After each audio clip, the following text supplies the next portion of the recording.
Early this morning, was driving the truck, was running great. No issues, everything was fine. Came home, parked it. A couple hours later, I went to drive it and things were acting weird. The ABS light, the airbag light, the battery charging light, all were on the dash. The gauges weren't working, the interior lights weren't working, and my windows were not working. Totally no bueno. So I went ahead, started doing the right thing, started diagnosing it. I don't have any wiring diagrams for this. Just a DIYer, just kind of using a little bit of logic and what little I know. I checked all the grounds. There's a ground on the chassis right over here. There's one on the radiator support. There's this one. There's one for the engine. So I checked all of them. Every ground I could think of. Also, see if I can get it in there.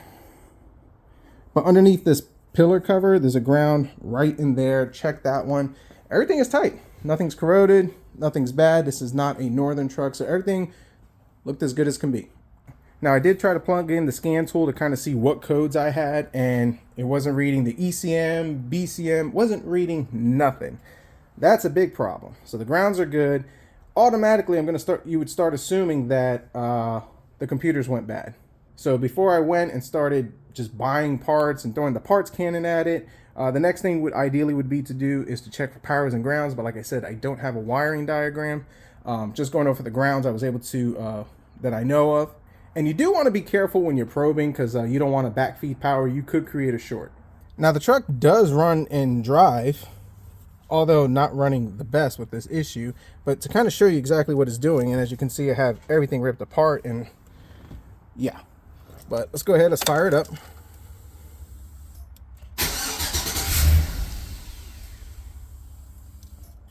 Yeah, as you can see, now it doesn't want to start.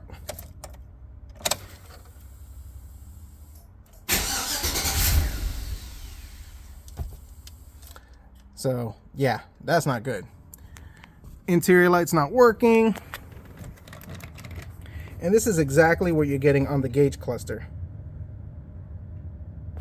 Nothing's coming to life. So yeah. So let's turn this off. Now, using a little bit of logic, the only thing I could think of is, besides the fact that I might have bad modules, would be something aftermarket. So I installed an aftermarket radio. This is the Alpine one. I also use this adapter, which is the Scotia adapter. And I figured that might be what it is. Now, before I did that, I did remove the gauge cluster because these gauge clusters are notorious for just not working. But on a whim, I went ahead and I unplugged this just like so.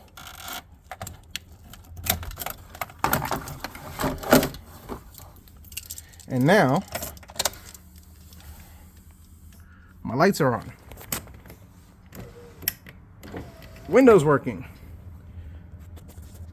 And we should be able to fire it up. And as you can see, the fuel gauge is going up.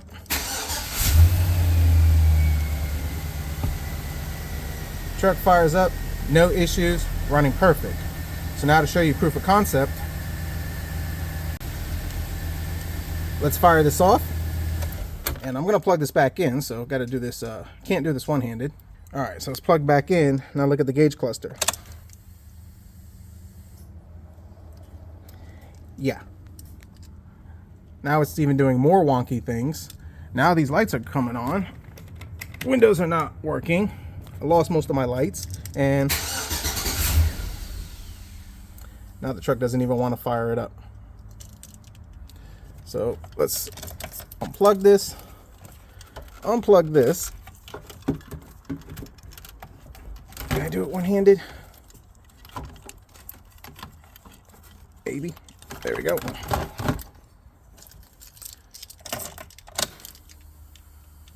Gauge cluster comes back to life. These are still on. Windows should roll up and down. Fires right up. So if you're having this problem and you have an aftermarket radio, you might want to consider this. Now, if you're asking what is causing it, what is the issue? Well, apparently the issue is in the adapter for the radio. So it's actually not the radio, but it's actually this adapter, which, where is it? It's right over here. It's the Scotia adapter. And this allows you to utilize the steering wheel controls, and unfortunately that thing is junk.